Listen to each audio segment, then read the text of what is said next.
Booster. Go. Retro. Go. Vital. We're go fly. Guidance. Guidance, go. Launch control, this is Houston. We are go for launch. I feel the need for speed. You've got to ask yourself a question. Do I feel lucky? Well, do you, punk? Join us or die. And welcome to Mark Groupie Outdoors, the podcast. Thank you guys all for tuning in again. And we've got some great subjects today, and we got a great guest, and we're going to hash all that out. But first, millennial producer, why don't you tell the good folks how they can get a hold of us? Well, if you want to be a groupie, a very original term, you can find us on Facebook and Instagram at Mark Groupie Outdoors. You can also find us on our website at markgroupieoutdoors.com. And if you're listening to this podcast, you've already found it. So congratulations. Well done. Well done. You've already found it. So anyways, we have just returned from a successful trip in Colorado with a do-it-yourself public land elk hunt. And we killed a beautiful 6-point bull. We'll hash that out in more details on our next podcast. But anyways, it was a great trip, and continued to learn a lot. I've killed 10 bulls with my bow, but I still feel like a total novice out there. I get out there and it's like, holy crap, I am just totally undermatched for what I'm up against here. And then you just keep trying a little more, and I spent enough time out there, and finally elk ran in front of my arrow, so we were pretty happy about that and got a nice 6-point bull. One thing we want to, bring to our attention news-wise is a new bill that is come across, and it's getting ready to be signed by the governor. So I guess it's AB 7. Is that correct, Ryer? Yeah, Assembly Bill number 7. Assembly Bill number 7, and the bill specified that it is a misdemeanor to carry a long gun in a public place in an area where discharge of a firearm is prohibited in an unincorporated area of the county. I'm not exactly sure all what that means, so we're just bringing it to your attention, but it is going to the governor, is what I've heard. Is that correct? Yeah, it's sitting on his desk waiting. It's sitting on the governor's desk. Go or no go. A misdemeanor to openly carry a long gun in a public place where an area or discharge of a firearm is prohibited. So, again, we'll have to flesh all this out and see exactly what that means. And how it affects us all as hunters. Did you have Ryer? Did you have something on this about how that was what the results of that were going to be? What that meant a little bit more non-legalese. So I have a paragraph or two here from the actual bill that says it kind of goes over kind of what it's prohibiting in not so legal terms. I can read it if you want me to. Yeah, just read it out real quick. And like I say, we'll find out what this practically means more to everybody as far as the unincorporated areas and whatnot, and what exactly open carry is, whether that's in a case, not in a case, how much of it in the case, all that. We'll find out all that and get that to you. But go ahead and read what that is. So it says that existing law prohibits, with certain exceptions, openly carrying an unloaded handgun outside a vehicle while in or upon a public place or public street of an incorporated city or city and county, or while in or upon a public place or public street within a prohibited area. It says existing law also prohibits, with certain exceptions, carrying an unloaded firearm that is not a handgun, with the same verbiage as before. And then it says this bill would prohibit the carrying of and make it a crime to carry an unloaded firearm other than a handgun while in or upon a public place or public street within a prohibited area located within the unincorporated area of a county. And unincorporated meaning not the city. Yeah, that's outside the city. the most. So, right. So that's probably going to start getting to be the big rub is.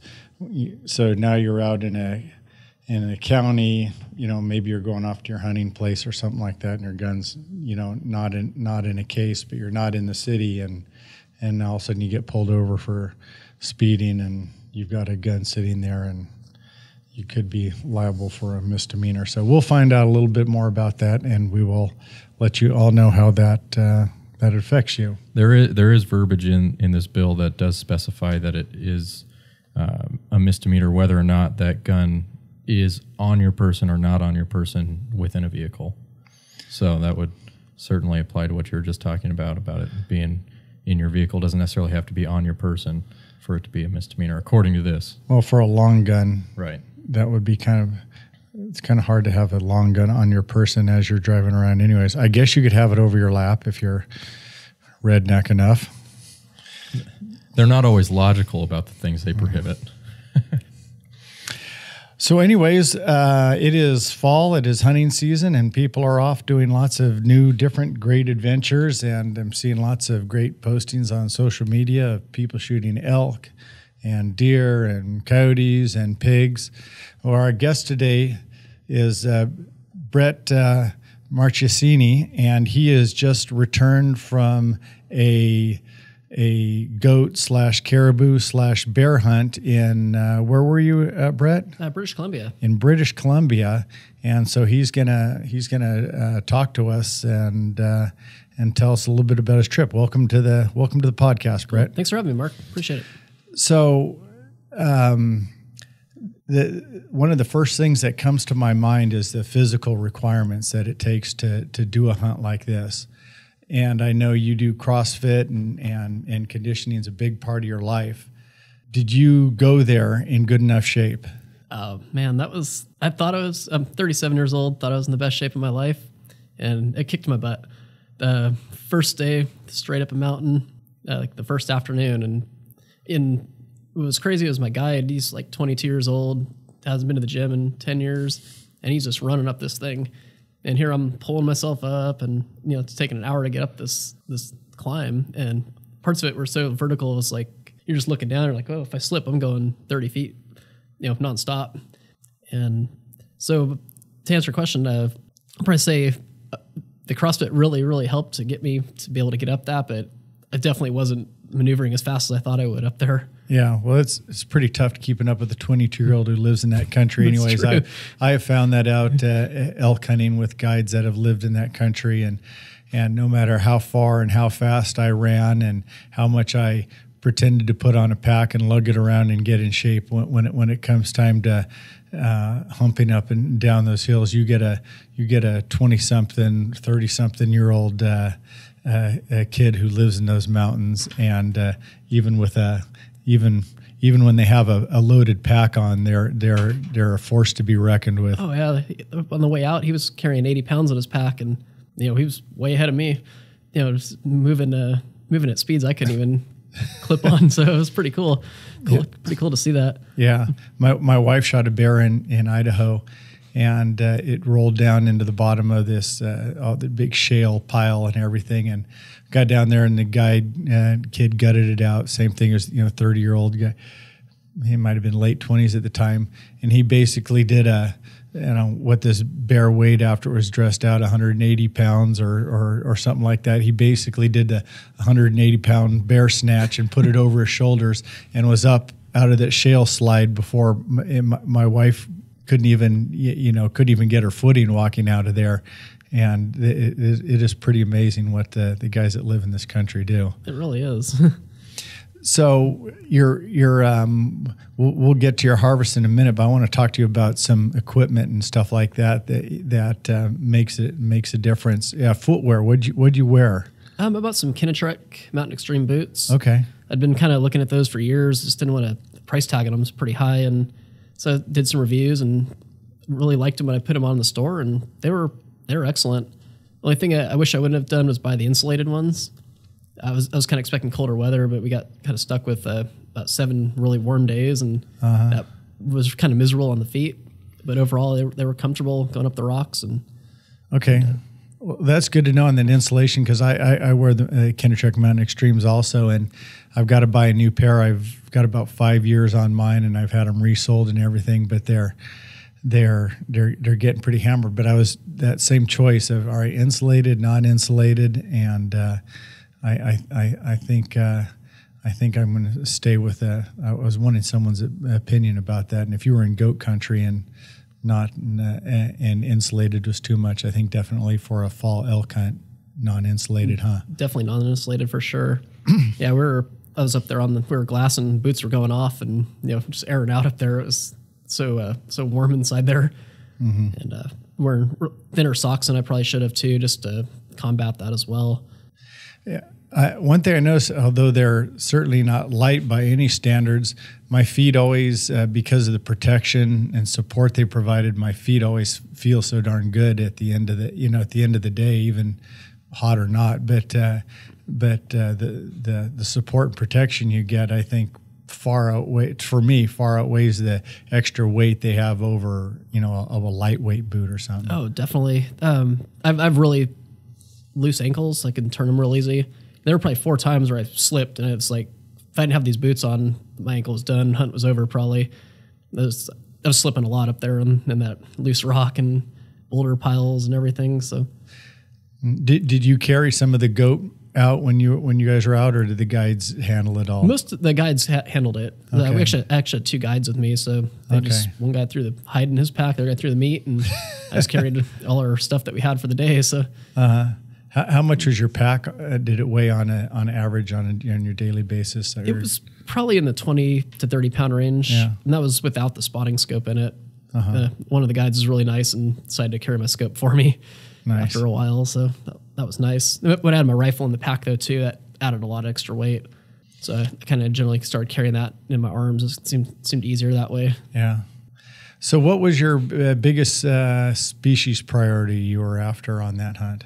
That I've taken in the past? Well, no, on that particular hunt, what was your number one goal? I know you had a goat. And it was the goat for sure. It was a goat for sure. Yeah, we were hoping to get the goat the first few days, and then use the rest of the 10-day hunt to go after caribou or black bear or moose. I had tags for all those. Oh wow! So as well as a wolf. So. So you got a goat. We'll cut to the chase there. How was it pretty extreme when you finally saw him? Was it everything that you hear about goat trips are to get to him to where he was? For me, it wasn't too bad because we were already very high. We were above him. That we made that huge climb again that I told you about on the first day. We did on the third day as well. So we were way up there about 3 o'clock in the afternoon. My guide's like, "Oh, there's one coming in." He's about 4 miles away though, coming over a saddle and dropping into our basin. So he's like, take everything out of the pack you don't need. It's go time. So he sent me with our guide, Matt, young kid from New Zealand, really good guide, and took off down the mountainside, dropped down a ways, and it's all shale and boulder fields, and some of it was pretty steep where you slipped, you're going, so you're holding on for your dear life at a couple of parts. And we get about a mile into it, and all of a sudden a helicopter drops into our basin. Here we are, we're 5 hours from the nearest town, and this helicopter comes buzzing in. We'd seen him a couple days before. They're doing some mining surveys, and he's like eye level with us because we're pretty high up, and we're kind of waving. I'm like, get out of here, and we're hoping that he doesn't blow the goat out. So Matt radios back to our other guide, Landon, who's kind of doing overwatch for us, and he's like, no, the goat just moved down a little bit. You guys are good. So he's like, keep going. So we dropped down this basin, and they had planned for me to get to a little knob that we'd seen off in the distance, about 2.5 miles, and they were planning that the goat would come straight up over a knob across from us. And we got up to our knob. About 15 minutes later, here comes the goat right over the top, just like we're pulling him in on a string basically. And he turned broadside and shot him at 230 yards, and he fell right into a nice flat spot. So I think I could probably hunt goats 100 times and never have an easier setup than that. Wow. It was pretty nice. No wind, or actually the wind was blowing right at us, so we had perfect wind. And, just couldn't have gone any better. Wow. What caliber did you use on that? I was using the 300 Win Mag. Okay. And just took one shot and pretty much folded him up right there. He rolled down the hill a little bit, and that was it. In that getting back to that country, did you ever feel, there's goat and sheep hunters that die every year up on the mountain falling. We've had some pretty famous people we've lost in the last few years. Did you ever feel your life was in danger in this hunt, or was it just kind of sketchy? Just kind of sketchy. Never where I was like, man, if I let go of this, I'm gonna go, or I need someone to pull me out of here. But definitely every step you take, I probably moved a lot slower than I probably could have up there, just to be more sure-footed as well. Going back to the ankles and stuff too. You sprain an ankle on day one, your 10-day hunt's over. So I didn't want to rush anything. So you got your goat down on what, down day 3? That was on day 3. Day 3. So now you've got time to go hunt bear or caribou or wolf or moose. And yep. So did you just kind of go hunting and see what you saw, or did you put a priority up for your next animal? Next animal, I really wanted a caribou. I'd never been in a place that actually had them before, so I've never seen one in the wild. And so we packed up from goat camp. We slept on the mountain after we shot the goat. Slept up, made a little shelter, slept out there with the fire, and brought the goat in day 4, packed up our cabin that we had stayed in, and went back to base camp. So on day 5, we horse rode into our caribou camp, which is some really different country than goat country. A lot of really high open, just beautiful ridges and meadows, and thick timber down below. And we spent the next 3 days there chasing caribou and a moose if we possibly saw it, but it was about 75 to 80 degrees. So oh wow, we weren't planning on seeing too many moose just because they don't move when it's warm out. And so you didn't see a caribou that you could or wanted to shoot, but you did see a bear. Yeah, we saw a great caribou the last day in that camp, and they have to have 5 points on the top of their top beam, and he only had 4. Oh, and he was really mature bull. Looked like he had actually rubbed the final 2 points off of there back when he was in velvet. So he sat there all day long too, just 400 yards away in this little meadow, and so we watched him all day long and couldn't grow any more points. Couldn't grow those points. It was still cool to see. He was watching him thrashing trees, and I just put the spot and scope on him and just enjoyed watching it after that, and just enjoyed seeing a caribou for the first time.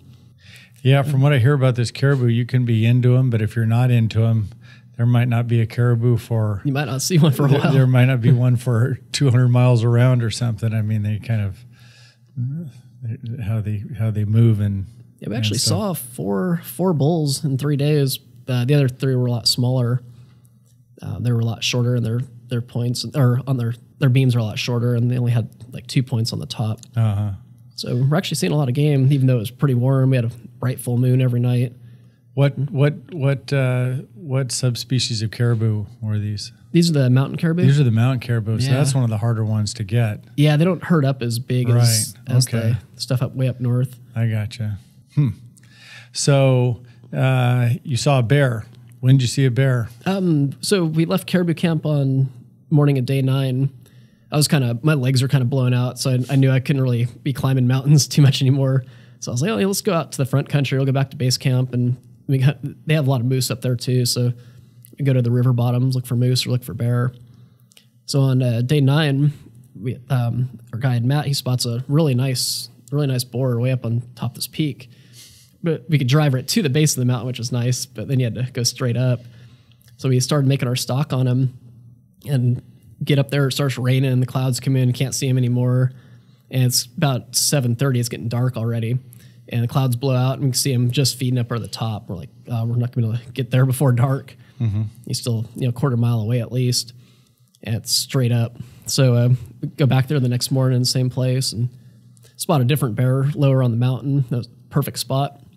So we got up to the base of it and got a nice broadside shot. That's 270 yards. We ranged it and put one shot and dropped it down perfectly. And it took us about 2 hours to find it because it was so thick up there. Or did it roll down into some willows or thick stuff or something? Or it actually rolled onto a rock, in a perfect spot to see it. But we just didn't know it was there. There was so much deadfall. It was an old burn. That mountain burned a few years back, and it was just really thick, lots of deadfall, and we found a little bit of blood at one point, and then we finally found it about 2 hours later after we were kind of scared we'd lost it. How far did it travel? It didn't go that far, actually. It was just so thick. It's just thick, yeah. Huh. There's a lot of bear. That one little mountain, it's just one little peak in the middle of nowhere, and we probably saw 8 bears on that mountain. And that was the bear spot. The 2 times we went. Huh. So you didn't end up finding a caribou or a moose or a wolf. Did you see any wolves? Didn't see any wolves. One of the other hunters that was there, he was in one of the other camps. He shot a wolf on the first day, actually. And then one of the other hunters as well, he got a mountain goat and a grizzly bear up there. That's awesome. Well, so you say your legs were pretty toasted by the end of the trip. You're at least done for walking for a little while, huh? Oh yeah. According to my watch, those fitness watches, I'd done 97 miles of hiking over 10 days. And it's probably the most none of it was flat. None of it was very easy. little flat. And if it was flat, it was pretty mucky, and you're sinking down in mud. So wow, yeah, I'm only 5'6", 160, so that took a toll on my body. Wow. Well, those are great stories, and those are great memories, and we'll have all those pictures all posted up for you, for everybody to see.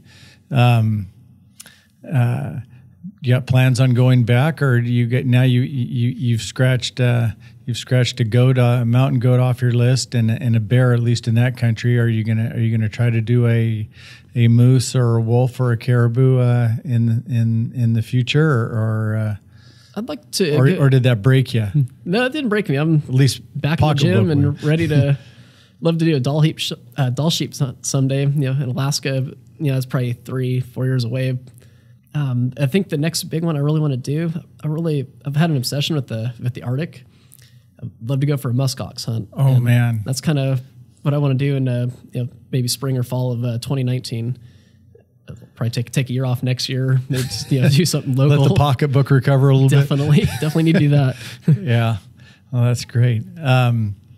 The muskox, you think going like to Greenland, or just going up and straight up above Canada, or probably straight up to Nunavut. Yeah, the Cambridge Bay is where I was kind of looking. I'm kind of looking at Greenland too. Just it'd be kind of cool to. I've never known anybody that's gone to Greenland, and it's not really a place you'd really just go to go visit. So yeah, I've seen some pictures and footage and stuff there, and it looks, all that country looks really cool. I don't think I think I'd rather do it in the fall when there's the spring one when everything's covered with ice. It's minus 40 degrees. Holy cow, that looks a little brisk. That might be outside my wheelhouse. But it was spring too. You can at least you can do some Arctic char fishing as well. So yeah, I was really interested in doing that. Did you do any fishing on this trip at all? I didn't get to. I was really looking forward to that. The camps that they had were known for really good trout fishing, but the camp that they put me in. We kind of switched camps the day before the hunt. He was like, oh, this is a great goat camp, and it's a great. This is my best caribou camp. They're close to each other, so you can get in and out if you get your goat. But he's like, they're my worst 2 fishing camps. There's no fish in either of them. So I was kind of like, oh man, I love fishing, but I'm here to hunt. So yeah, made that sacrifice. Well, that's awesome. Well, those are great stories. Is there anything else that stuck out in your mind that was amazing, or something you'd want to do or not do again? What wouldn't you do again? What wouldn't I do? I need to get a lighter mountain rifle.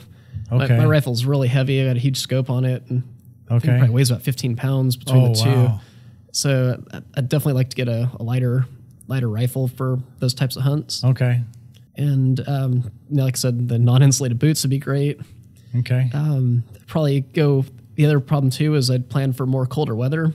Figure going to Canada, it's gonna be ice cold.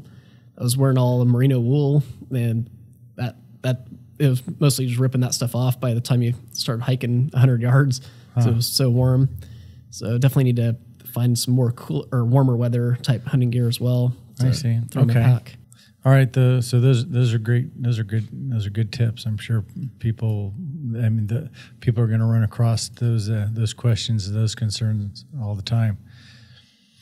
All right. Well, thank you very much for joining us, and that sounds like an awesome hunt. And like I say, we'll put your pictures up and everything, and you have to promise when you do your doll sheep or whatever that you come back and share those stories with us. Oh, definitely. Do you got anything in California lined up here? Just have some the old D3-5 tags, so D3 zone. D3 so zone. I'll probably be heading up there maybe this weekend, probably the next weekend though. I was kind of waiting for the opening weekend craze to die down a bit. Yeah. You see more orange hats than you see deer up there most of the time. So Yeah. All right. Well, that's awesome. Well, thank you very much for joining us, and we look forward to hearing from more of your adventures. appreciate it. Thanks for having me.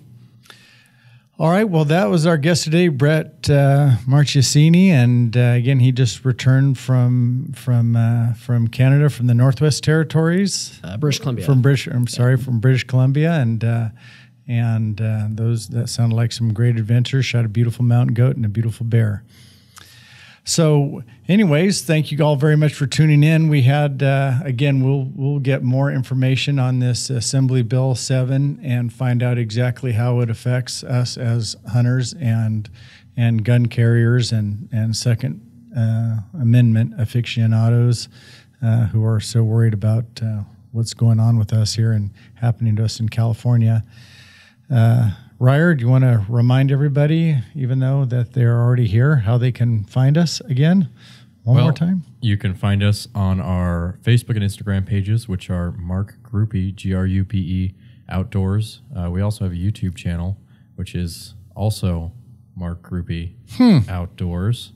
And we have a website, which, if you haven't guessed it already, is markgrupeoutdoors.com. I sense a theme here. It's almost like we named everything the same, so it'd be really easy for people to find us.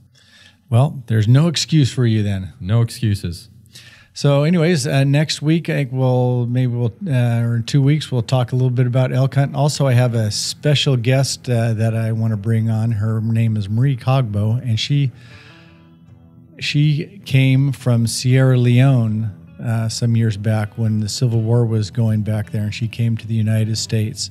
And so she has got a very interesting story, and with everything that's happening these days in the world of sports and immigration and race relations and everything, she's got some excellent, interesting tales. And so we will be able to share those with you. So again, thank you very much for tuning in, and we will see you next time at Mark Grupe Outdoors, the podcast.